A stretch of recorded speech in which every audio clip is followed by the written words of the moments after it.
కూటమి కంచుకోటగా మారిన విజయనగరం జిల్లా నాయకులపై సీఎం ఎందుకు సీరియస్ అయ్యారు?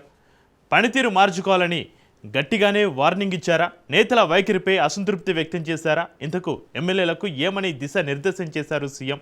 కూటమిలోని అంతర్గత విభేదాలపైన చర్చించారా?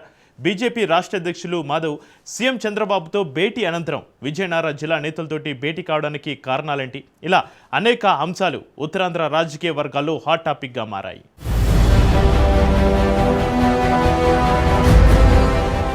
విజయనగరం జిల్లా సహా ఉత్తరాంధ్ర రాజకీయాలపై నారా చంద్రబాబు నాయుడు ప్రత్యేక దృష్టి పెట్టారు.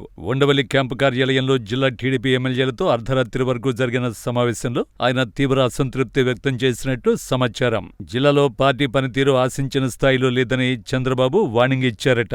మిత్రపక్షాలైన బీజేపీ, జనసేన నాయకులతో కలిసి పనిచేయాలని స్పష్టం చేశారట. కూటమిలో ఉన్న అంతర్గత విభేదాలపై చర్చ జరిగిందనే ప్రచారం ఉంది. ఉత్తరాంధ్రలో గ్రౌండ్ పరిస్థితులపై కూడా చర్చించారట.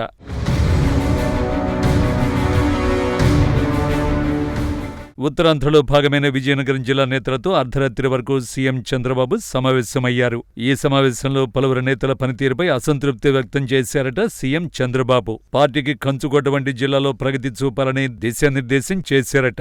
కార్యకర్తలని, కూటమి నాయకులని కలుపుకుంటూ ముందుకు వెళ్లాలంటూ ఆ జిల్లా ఎమ్మెల్యేలకు సీఎం దిశానిర్దేశం చేశారని సమాచారం. ఈ సమావేశానికి ముందు బీజేపీ రాష్ట్ర అధ్యక్షుడు మాధవ్తో భేటీ కావడం విశేషం. కూటమిలో అంతర్గత విభేదాలపై ఇరువురు చర్చించినట్లు రాజకీయ వర్గాల్లో చర్చ నడుస్తోందట. బీజేపీ రాష్ట్ర అధ్యక్షులు మాధవ్ ఉత్తరాంధ్ర నేత కావడంతో అక్కడున్న క్షేత్రస్థాయి రాజకీయ పరిస్థితులపై ఇరువురి మధ్య చర్చకు వచ్చినట్లు సమాచారం. దీంతో కీలకంగా ఉన్న విజయనగరం జిల్లా టీడీపీ ఎమ్మెల్యేలతో సీఎం చంద్రబాబు భేటీ అయ్యారని సమాచారం. పనితీరు మెరుగుపరుచుకోవాలని మంత్రి కొండపల్లికి, కళా వెంకట్రావు, బేబీ నాయనకు సీఎం చంద్రబాబు సూచించారట. అందరినీ కలుపుకుని ముందుకు వెళ్లాలని మంత్రి కొండపల్లికి, ఎస్కోట ఎమ్మెల్యేకు, నెల్లిమర్ల ఎమ్మెల్యేకి దిశానిర్దేశం చేశారని ఉత్తరాంధ్ర రాజకీయాల్లో ఆసక్తికర చర్చ మొదలైందట. ప్రజలకు అందుబాటులో ఉండాలని ఎంపీ కలిశెట్టికి సీఎం చంద్రబాబు సూచించినట్లు సమాచారం. మరోవైపు మంత్రి కొండపల్లి తండ్రి రాజకీయ వ్యవహారాలలో సీఎం చంద్రబాబు అసంతృప్తిగా ఉన్నారని చర్చ జరుగుతోంది. దీంతో మంత్రి కొండపల్లి వివరణ ఇచ్చే వరకు వెళ్లిందని సమాచారం.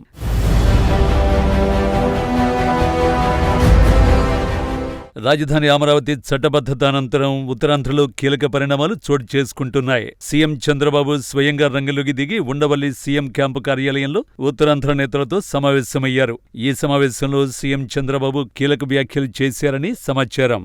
రాష్ట్రానికి ఒకటే రాజధాని ఉంటుంది, కానీ రాష్ట్రమంతా అభివృద్ధి జరిగిందని, ప్రతి ప్రాంతాన్ని ప్రగతి పథంలో ముందుకు తీసుకెళ్తామని నేతలతో చర్చించారట.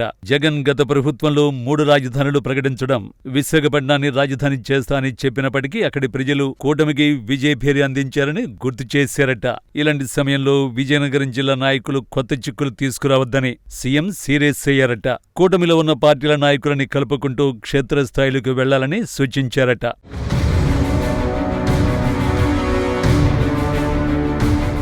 ఓ పక్క కూటమి ప్రభుత్వం ఎక్కువగా ఉత్తరాంధ్రపై దృష్టి పెడుతున్న సమయంలో ఇలా అంతర్గత విభేదాలతో వైరల్ అయితే మాత్రం తప్పకుండా క్రమశిక్షణ చర్యలు ఉంటాయన్న వ్యాఖ్యలు సీఎం చంద్రబాబు నుంచి వచ్చాయని రాజకీయ వర్గాల్లో చర్చ మొదలైందట. వైసీపీ విశాఖని రాజధాని చేస్తా అని చెప్పినప్పటికీ అక్కడి ప్రజలు కూటమికి పట్టం కట్టారని, ఇప్పుడు ఇలా విభేదాలకు తావిస్తే మాత్రం పార్టీ ఊరుకోదని వార్నింగ్ ఇచ్చినట్లు సమాచారం. రాజధాని అమరావతి ప్రకటించిన అనంతరం మరింత వేగంగా క్షేత్రస్థాయిలోకి వెళ్లాలని సీఎం చంద్రబాబు విజయనగరం జిల్లా నేతలకి గట్టిగానే క్లాస్ తీసుకున్నారట. విశాఖపట్నం రీజియన్ని శరవేగంగా అభివృద్ధి చేస్తున్నామని, ఇలాంటి అంశాలు ప్రజల్లోకి తీసుకువెళ్లాలని సీఎం చంద్రబాబు సూచించారట. జనసేన, బీజేపీ నాయకులతో కూటమి ధర్మాన్ని పాటిస్తూ తప్పనిసరిగా ప్రభుత్వ, పార్టీ కార్యక్రమాలకు ఆహ్వానిస్తూ క్షేత్రస్థాయిలోకి వెళ్లాలని సీఎం అన్నారట. మరొకసారి ఇలాంటివి పునరావృతమైతే మాత్రం వన్ టైం ఎమ్మెల్యేగా ఉండే అవకాశాలు ఉంటాయని వార్నింగ్ ఇచ్చారట. మొత్తానికి ఉత్తరాంధ్రపై ఫోకస్ పెంచిన చంద్రబాబు పనితీరు మెరుగుపరచాలని, కూటమి ఐక్యతను కాపాడాలని, ప్రజల్లోకి వెళ్లాలని జిల్లా నేతలకు గట్టిగానే సందేశమిచ్చినట్టు తెలుస్తోంది.